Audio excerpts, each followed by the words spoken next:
hello guys. Today ay nagre-ready kami ng mga giveaways para sa mga bata because tomorrow it's Nene Girl's 4th birthday. Yeah, ayan ang mga ilalagay namin sa loob ng book bag. Move a little bit. There. Dito. Ito. Bumili din ako nito. Yan.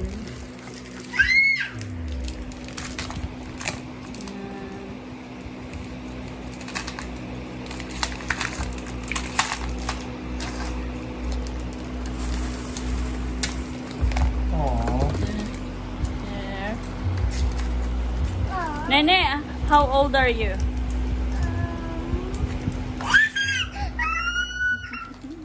That's for tomorrow, for your birthday. So, ito na guys. Natapos ko na. Nilagyan ko rin siya ng bat set sa loob. So, yung likod niya yun, meron. Mama, I will help you. So, ito din yung mga pangibibigay. Ready na for tomorrow. So, papakita ko sa inyo paano magpalobo ng balloon na pare-parehas ang size. So, kung may ring light kayo, ganyan ang gawin nyo. Yan ang magiging guide nyo. So, lahat ng mga balloons ay pare-pareho ng size. Maliit naman to eh. So, nagpapalobo ako ng mga balloons para sa decoration ni Nene. Kasi birthday niya bukas. So, hindi na ako bumili ng ng bago.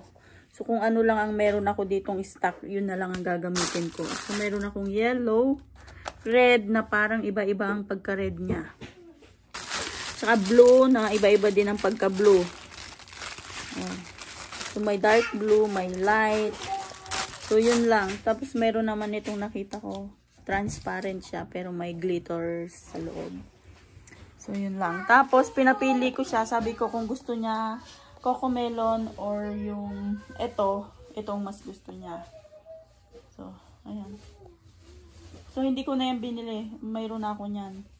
Tinatago ko lang para just in case na. Ayan, napakinabangan pa ulit. Ayan.